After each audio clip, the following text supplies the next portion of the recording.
नमस्कार दर्शकों, देवलोक चैनल पे आपका स्वागत है। मैं मोहन कपूर। आज आप जानते हैं कि पंचायती चुनाव हमारे यहाँ पे पूरे हिमाचल प्रदेश में शुरू हो गए हैं। उसी के बारे में थोड़ी सी चर्चा हम यहाँ पे करने जा रहे हैं और हमारे साथ आज इस चर्चा पे मौजूद हैं श्री घनश्याम कपूर जी। आपका स्वागत है हमारे चैनल पे। मैं सबसे पहले चाहूँगा कि आप अपनी इंट्रोडक्शन, अपने बारे में हमारे दर्शकों को जानकारी दें कि आप कहाँ से हैं और क्या करते हैं। देवलोक चैनल के सभी दर्शकों को मेरा नमस्कार। मेरा नाम घनश्याम कपूर है। मैं शिक्षा विभाग से प्रधानाचार्य पद से सेवानिवृत्त हूँ और मैं राजनीति शास्त्र का विद्यार्थी रहा हूँ और अध्यापक के तौर पर भी मैंने राजनीति शास्त्र ही पढ़ाया है। तो ये जो पंचायती राज जिसके आजकल चुनाव हो रहे हैं, इसके बारे में हम विद्यार्थियों को पढ़ाते भी आए हैं। थोड़ी बहुत जानकारी इसके बारे में है, तो हम समझते हैं कि ये अच्छा मौका है कि इसके ऊपर हम थोड़ी बातचीत आज करें। सर, मैं सबसे पहले आपसे पंचायती राज के बारे में जानना चाहूँगा। ये व्यवस्था कब से शुरू हुई थी और आज प्रेजेंट में इस वक्त इसकी क्या स्थिति हमारे बीच में है? देखिए, जब हमारा देश आज़ाद हुआ और आज़ादी से पहले से ही हमारा संविधान बनना शुरू हुआ था, जो आज़ादी के बाद बनकर तैयार हुआ, एक हिस्सा है हमारे संविधान में, चौथा भाग बोलते हैं हम। और उस चौथे भाग में जो सरकार है हमारी, चाहे वो केंद्र सरकार है, प्रांतीय सरकारें हैं, इनको कुछ निर्देश दिए गए हैं कि जो भी सरकारें बनेगी वो क्या क्या काम करें विभिन्न क्षेत्रों के अंदर।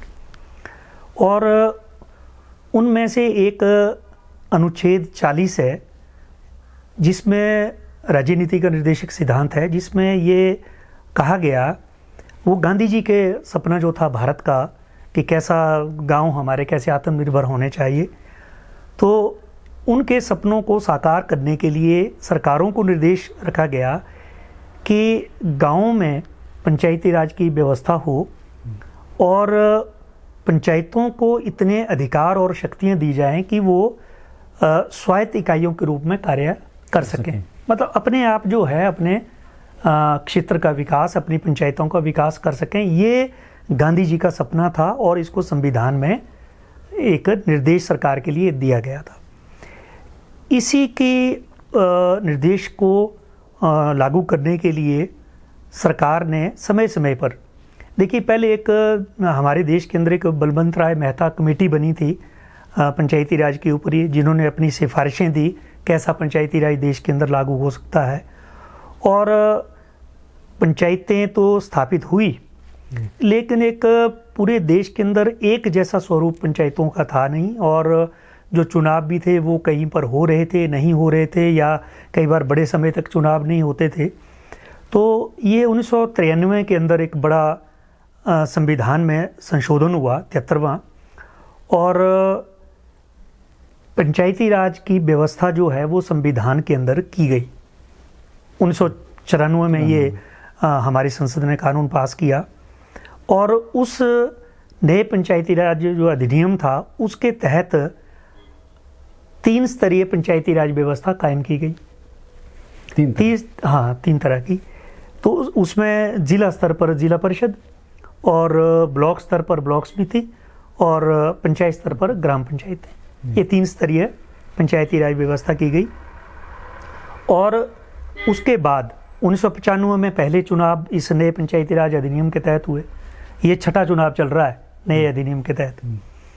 अब ये एक तरह से सरकार बाध्य है कि उसकी अवधि पंचायत की 5 साल है, 5 साल के बाद चुनाव होना ही। अगर आप इसके पहले देखेंगे तो कई वर्षों तक चुनाव नहीं होते थे, जब सरपंच सिस्टम जब था हमारा। हाँ, काफ़ी समय तक चुनाव नहीं होंगे और काफ़ी परिवर्तन हुए हैं।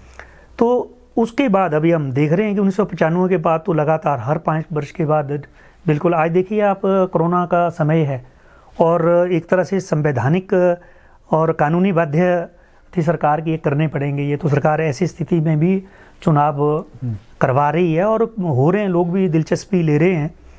तो इस तरह से ये पंचायती राज व्यवस्था जो आज का स्वरूप हमारे सामने हमारे देश के अंदर है, और जो हम देख रहे हैं कि आजकल ये चुनाव प्रचार प्रसार हो रहा है, इसमें बहुत सारी महत्वपूर्ण बातें हैं जिन पर हम आज बातचीत करना चाहेंगे।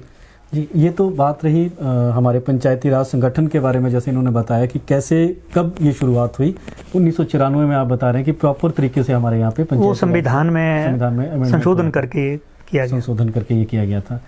अभी के जो प्रेजेंट की अगर हम बात करें तो आज हम देख रहे हैं कि बहुत से उम्मीदवार हैं, लोगों के बीच में जा रहे हैं, जा करके वो सिर्फ अपना प्रचार करते हैं, लेकिन पंचायती राज के बारे में वो कोई जानकारी नहीं देते। ये जो स्थानीय स्वशासन है, इसको कहते हैं हम ग्रास रूट लेवल की डेमोक्रेसी। जी, लोकतंत्र की जो शिक्षा है वो यही होगी। हम संसद को समझेंगे या हम विधानसभा को समझेंगे, मेरे ख्याल में अगर हम पंचायतों को समझ लें तो हमको ये बड़ी जो संस्थाएं हैं वो भी समझ आ जाएंगी। मुझे लगता है कि हम अब जैसे हम कह रहे हैं कि लगभग 25 साल नए अधिनियम के तहत जो पंचायती राज को हुए हैं, आज ये ज़रूर बात होनी चाहिए। ऐसा निश्चित तौर पर हमने पंचायती राज में काफ़ी विकास, यानी कि लोगों में समझ काफ़ी बनी है, लेकिन फिर भी जो एक पंचायती राज की गुणवत्ता है, एक बढ़िया पंचायती राज व्यवस्था है, वो आज भी एक ड्रीम है। और उसमें खास करके मैं समझता हूँ कि ऐसा लगता है जैसे पंचायत में कि प्रधान हैं या उपप्रधान हैं या वार्ड मेंबर है। देखिए, आप पंचायती राज में जो ये कानून बोलता है, पंचायती राज का अधिनियम बोलता है कि जो ग्राम पंचायत खास करके होती है, उसमें एक और संस्था होती है, ग्राम सभा। असल में जो ग्राम पंचायत बनती है वो एक ग्राम सभा बनाती है। मतलब पूरा जो ग्राम सभा का जो क्षेत्र है, वहाँ पर 18 साल तक के जितने भी वयस्क हैं वो वोट देकर ग्राम पंचायत का चुनाव करते हैं। और जो ग्राम सभा है वो एक बहुत महत्वपूर्ण और शक्तिशाली संस्था है। अगर नए पंचायती राज कानून को देखेंगे तो उसमें ये व्यवस्था की गई है कि जो ग्राम सभा है, जिसमें अब तो जो पर हाउस होल्ड है, जैसे मान लो हाउस होल्ड है, कितने हाउस होल्ड है, यूनिट है, तो उनमें कम से कम एक सदस्य ग्राम सभा में आए तो कोरम लगभग 1/4 अगर हाउस होल्ड आते हैं तो वो उसका कोरम पूरा होता, गणपूर्ति पूरी होती है। तो जो बड़े फैसले होते हैं ग्राम पंचायत लेती है, और जो ग्राम सभा लेती है। ग्राम पंचायत जो होती है, जिसमें प्रधान है, उप प्रधान है या वार्ड के सदस्य हैं, वो एक तरह से हमारी कैबिनेट है। उनका काम है ग्राम सभा जो कुछ फैसले लेती है वो उन्होंने अमली जामा पहनाना है, और जो कुछ भी आय व्यय होता है उसका अनुमोदन तो ग्राम सभा ही करती है। तो इसलिए ग्राम सभा को सशक्त बनाना, ग्राम सभा में लोगों की भागीदारी सुनिश्चित करना, ये बड़ा महत्वपूर्ण है। और दूसरी बात ये है कि ग्राम पंचायत एक ऐसी संस्थाएं हैं जिन्होंने अपने स्तर पर अपनी जो क्षेत्र की समस्याएं हैं उनको समझना और उनके लिए आगे से, जैसे ब्लॉक समिति है या सरकार है, उनसे या जिला परिषद से फंड लेकर उनमें काम करना। तो मेरे ख्याल में एक चुनाव में जो उम्मीदवार हैं उनको कोई अपना एक विजन भी लेके जाना चाहिए कि वो आने वाले 5 साल में क्या करेंगे। हाँ, जैसे एक चुनावी जो पार्टियां हैं वो तो आती हैं घोषणा पत्र लेकर, तो अगर उम्मीदवार भी कोई ऐसा अपना मैनिफेस्टो या घोषणा पत्र लेके आते कि वो जब बनेंगे तो वो अगले 5 साल जब उनकी अवधि होगी उसमें क्या करेंगे, तो शायद वो ज़्यादा मतलब जिम्मेदारी से काम कर सकते हैं और लोगों को भी थोड़ा सा उनका आकलन करने में आसानी होती है। जी, तो जैसे आप बात कर रहे हैं घोषणा पत्र टाइप की कोई चीज़ होनी चाहिए या लोगों को उसके बारे में जानकारी होनी चाहिए। लोग जो उम्मीदवार आ रहे हैं वो अपना घोषणा पत्र दिखा रहे हैं या लोगों से बातचीत करते हुए अपने घोषणाओं के बारे में बता रहे हैं, ऐसा कुछ है यहाँ पे सिस्टम? नहीं, मुझे नहीं लगा अभी ऐसे घोषणा पत्र के रूप में तो खैर कोई अपील भी नहीं मुझे लगा। पोस्टर लगे हैं उसमें वोट की अपील की गई है कि वोट दें वो। अब उदाहरण के तौर पर जैसे पंचायत की जो चुनौतियां हैं, जो मुझे लगता है कि अगले 5 सालों में जो लोग जिन चुनौतियों का सामना कर रहे हैं, देखिए पहली बात है कि यहाँ पर पीने के पानी की समस्या है। पीने का पानी यहाँ पर कोई एक स्कीम नहीं है, कई स्कीम्स है, लेकिन पानी एक तो पर्याप्त नहीं है, दूसरा सप्लाई में बड़ी बाधाएं आती हैं, पूरी तरह से लोगों को पानी ये शहरों की तरह हम कभी देखते थे कि शहरों में टाइम पर आता था पानी वैसा आ रहा है और क्वालिटी नहीं है पानी की। देखिए आप, हम तो ये कह रहे हैं कि आज के दिन पानी की बात नहीं होनी चाहिए कि पीने का पानी मिले, बल्कि एक पीने योग्य पानी मिले, स्वच्छ पानी। तो ये भी एक जो पंचायती राज संस्थाएं हैं उनका एक महत्वपूर्ण विषय है कि वो लोगों को स्वच्छ पीने का पानी मुहैया करवाएं। हमारे जो पीने का पानी इसमें फिल्टर्ड नहीं है, ये और ये फिल्टर नहीं लगे हैं यही की बात नहीं, ये हर जगह की बात है। लगभग मैं तो आसपास की पंचायत, कटराई पंचायत का मुझे पता है कि वहाँ के जितने लोग हैं वो भी यही रोते हैं। बरसात के दिनों में वो मड वाला पानी आता है, मिट्टी आती है डायरेक्ट, क्योंकि फिल्टर नहीं है पानी। तो ये एक मुद्दा हो सकता है कि जो आने वाली पंचायत हो वो हमें एक स्वच्छ पानी और पर्याप्त पानी मुहैया करवाए। ये हर घर में इसकी ज़रूरत है। दूसरा देखिए आप, हमारे जैसे अब कुल है, यहाँ पर पहले धान के रोपे होते थे, वैसे भी आजकल लोग सब्जियाँ उगाते हैं और फसलें हैं, पेड़ पौधे हैं, पशु हैं, तो ये काफ़ी सालों से बंद पड़ी है। तो ये भी एक मुद्दा हो सकता है कि भाई जो लोग आ रहे हैं वो इसके लिए क्या करेंगे। क्या ये कुल मेरे ख्याल में जो IPH विभाग है इनके पास फंड्स होते हैं, सरकार के पास भी फंड है, उनसे लेने की बात है। हमारे आसपास आप देखिए कि यहाँ नदी के साथ साथ और आसपास देखिए कचरे का, ये भी हमारे लिए एक चैलेंज है। तो नशा है, चिट्टा और दूसरे नशे हैं, ये जो समस्याएं हैं हमारी, जो रास्ते हैं, नालियाँ हैं, या पीने का पानी, नहर है, कचरा है, ये हो सकते थे मुद्दे हमारे। और आने वाली पंचायत को हैं ये चुनौतियाँ कि वो कैसे अगले 5 साल में इनसे लोगों को एक बढ़िया पानी वगैरह सारा साफ सफाई का। मतलब आपका कहने का हुआ कि मुद्दों के हिसाब से वोट मांगे जाने चाहिए। क्षेत्र, हमारे यहाँ पे क्षेत्रवाद बहुत चलता है, जातिज़म बहुत चलता है, उसी के बलबूते पर अगर पंची का आप देखें तो पंची में कोई उठा है, अगर वहाँ पे 1000 वोट हैं उसमें से उसकी कास्ट के या उस टाइप के कोई उसके क्षेत्र के लोग होंगे तो वो जीत जाएगा, वो चीज़ें चलती हैं। तो ये चीज़ें नहीं होनी चाहिए। देखिए ये तो हमारी जो चुनाव प्रणाली है ना, ये तो पूरे अगर आप देश स्तर से लेकर देखेंगे आप, तो ये हम अपने चुनाव प्रणाली के दोष देखते हैं। वो आपके पूरे, अगर आप बड़े चुनावों में देखेंगे विधानसभा लोकसभा के, वहाँ भी ये चीज़ें लोगों की भावनाओं पर अपील की जाती है, या जिस पे चुनाव आयोग बोलता है कि लोगों को ये उम्मीदवार देखकर या बड़े चुनावों में प्रोग्राम देखकर अपने वोट देने चाहिए। तो ये भी हम ज़रूर अपील करना चाहें लोगों से कि जब पंचायती राज चुनाव के अंदर हम इन चीज़ों को ज़्यादा महत्व दें कि कोई उम्मीदवार में क्या काबिलियत है कि वो लोगों की समस्याओं को ठीक ढंग से पंचायत में जाकर उनका निपटारा करेगा। वो हम देखें कि उसकी काबिलियत क्या है, उसका कैसा लोगों से मिलना जुलना या किस तरह की अप्रोच उसकी है, ना कि हम ये देखें कि ये मेरे जात का है या मेरे जैसे कोई छोटे छोटे क्षेत्र भी होते हैं, उसको क्षेत्र को देखें हम, रिश्तेदारी देखें हम। अगर हम जो ग्रास रूट की डेमोक्रेसी की बात कर रहे हैं, अगर यहाँ पर ऐसा हो जाए कि लोग जो है इन चीज़ों से ऊपर उठकर, रिश्तेदारी से ऊपर उठकर और अपने क्षेत्र से, जात पात से ऊपर उठकर अगर वोट देने का सिस्टम शुरू हो जाएगा, मतलब वोटिंग बिहेवियर में ये चेंज हो जाएगा, तो फिर देश के अंदर का लोकतंत्र आप देखिए कि वो एक आदर्श लोकतंत्र की तरफ बढ़ेगा। जी, तो हमारी तो कामना ही यही है, ये ड्रीम यही होना चाहिए हमारा। इसके बीच में एक मुद्दा आरक्षण का भी है।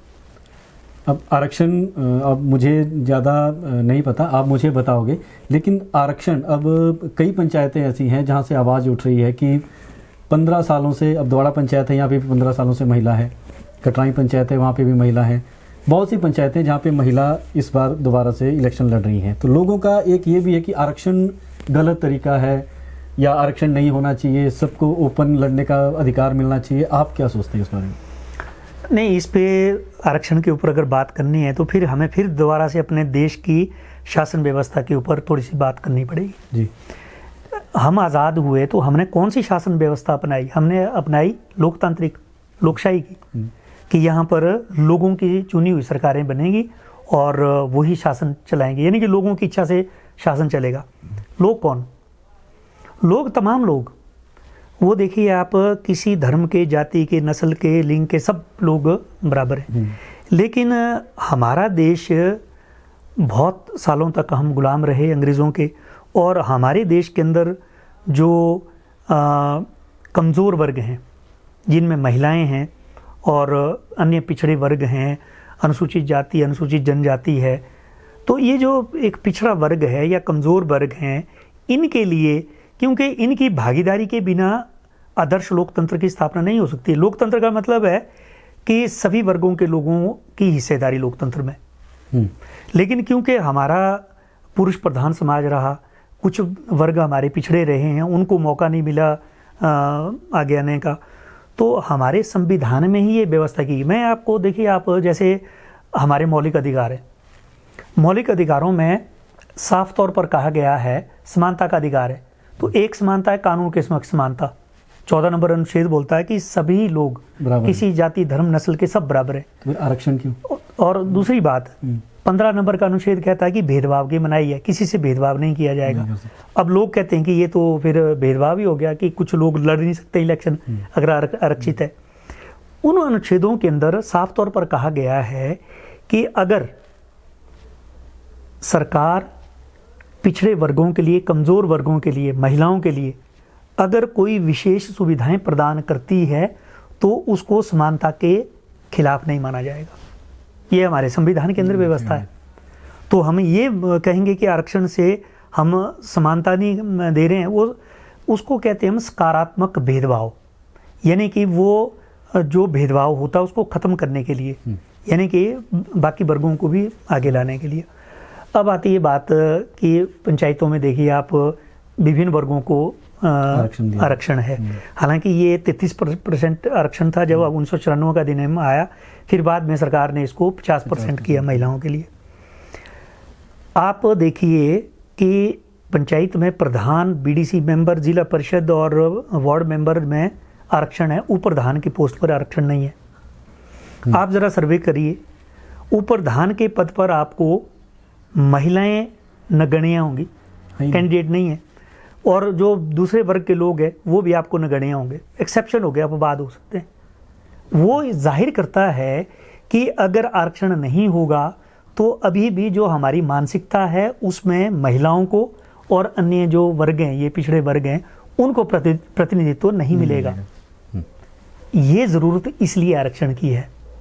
जिस दिन ऐसा ख़त्म हो जाएगा, वैसे देखिए आप, मैं तो ये कहता हूँ कि ये आरक्षण एक स्थायी व्यवस्था नहीं है, ना होनी चाहिए कि हमेशा के लिए आपने आरक्षण रख दिया और हमेशा ही रहेगा। ये तो दुर्भाग्य है हमारा कि अगर हम इसको हमेशा रखेंगे तो हमें क्या करना, आरक्षण नहीं खत्म करना, हमें एक ऐसी स्थिति में देश को पहुंचाना है, समाज को, कि जहां पर आरक्षण की ज़रूरत ना हो। ओपन है तो जो मर्जी आकर के लड़ सकता है, उसके अंदर कैपेबिलिटी है। हाँ, तो अब आप कहेंगे ये कब हो सकता है? हाँ, तो हाँ, ये तो एक सवाल ये भी है कि ये कब होगा कि आरक्षण की जरूरत नहीं होगी। 30 साल तो हो गए।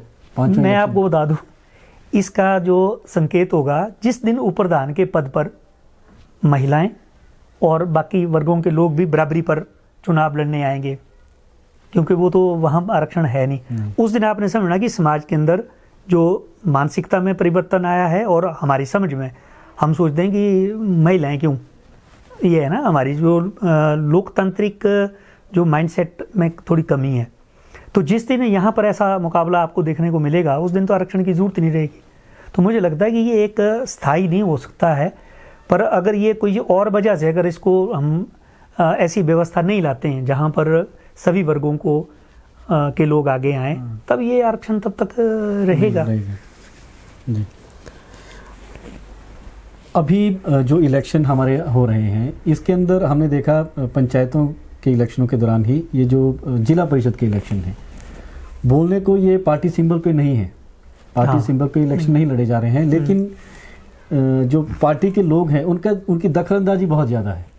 तो आप क्या सोचते हैं इस बारे में? या तो ये पार्टी सिंबल के ऊपर ही इलेक्शन होनी चाहिए जिला परिषद के, या क्या इसका क्या समाधान हो सकता है? देखिए, कई प्रांतों में ऐसा है कि पंचायती राज के चुनाव पार्टी सिंबल पर होते हैं पूरी लेकिन हाँ, अच्छा, लेकिन हमारे प्रदेश में, क्योंकि जब ये संसद में संशोधन हुआ तो उसके बाद हर प्रदेश ने अपने ये एक्ट बनाए पंचायती राज के, हमारे प्रदेश में ये पार्टी सिंबल पर चुनाव नहीं होता पंचायती राज का। और बीच में आप देखेंगे कि ये कुछ एक जैसे म्यूनसिपल कॉरपोरेशन वगैरह में चुनाव हुए थे, शायद सिंबल पर भी हुए थे। इसमें क्या प्रॉब्लम है, देखिए आप, जो हमारे राजनीतिक दल हैं, खास करके हिमाचल में भारतीय जनता पार्टी और कांग्रेस है, ये राजनीतिक दल बड़े हैं दोनों, और ये इनमें से ही सत्ता में आते हैं ये दोनों राजनीतिक दल। इनकी जो संगठन की इकाइयां हैं वो गांव तक है, बूथ तक है इनके, बूथ लेवल तक इनके संगठन है। और अभी हमने देखा कि जैसे पूरे हिमाचल में जिला परिषद के बाकायदा इन्होंने कैंडिडेट तय किए, पार्टी के कैंडिडेट तय किए। और ये तो आप छोड़िए कि जो पंचायतें हैं उनमें भी बूथ लेवल के जो इनकी जो कमेटियां हैं पार्टियों की, इनकी मीटिंग ही हुई और इन्होंने मीटिंग में अपने अपने कैंडिडेट, चाहे वो बीडीसी का है, ब्लॉक समिति का है या प्रधान है, उपप्रधान जो भी है, उन्होंने कैंडिडेट तय किए। अगर हम इसकी पंचायती राज, हिमाचल के पंचायती राज की जो हम अगर स्पिरिट देखें, आत्मा देखें, तो उसमें ये हमें लगता है कि ये नहीं होना चाहिए। क्योंकि वो तो व्यवस्था ऐसी है कि इसमें कोई पार्टी सिंबल पर नहीं होगा। लेकिन जो व्यवहार में क्या हो रहा है कि पार्टियां इसमें दखल कर रही हैं। तो आप ठीक कह रहे हैं कि या तो फिर अगर दखल करना है तो ये दोनों पार्टियां, इतनी बड़ी पार्टियां हिमाचल में सरकारें बनाती है, तो ये संशोधन कर दें कि ये सारे जो चुनाव है पंचायती राज के ये पार्टी के चिन्हों पर होंगे। ये तब तो कोई आपत्ति नहीं होगी, इनका दखल तो फिर होगा ही होगा, स्वाभाविक है। नहीं तो हो क्या रहा है कि दखल तो पूरा है, जिम्मेवारी शून्य है। वही चुनाव आयोग को जवाब देना है तो उसमें नहीं, वैसे भी शून्य है। और अगर मान लो कि कोई कहीं पर किसी वो कहते हैं कि हमारा कैंडिडेट जीता है, उस पार्टी का ना कोई प्रोग्राम है वहाँ विकास के लिए, ना कुछ है, और ना फिर उसकी जिम्मेवारी है, कुछ हुआ नहीं हुआ, किया या नहीं किया उसने, किसी ने सवाल उठाया तो वो तो मुकर जाएंगे। हाँ, वो तो इसलिए ये ज़रूरी है कि या तो वो पार्टी सिंबल पर ही करें अगर उन्होंने दखल ही देना है, या फिर दखल ना दे।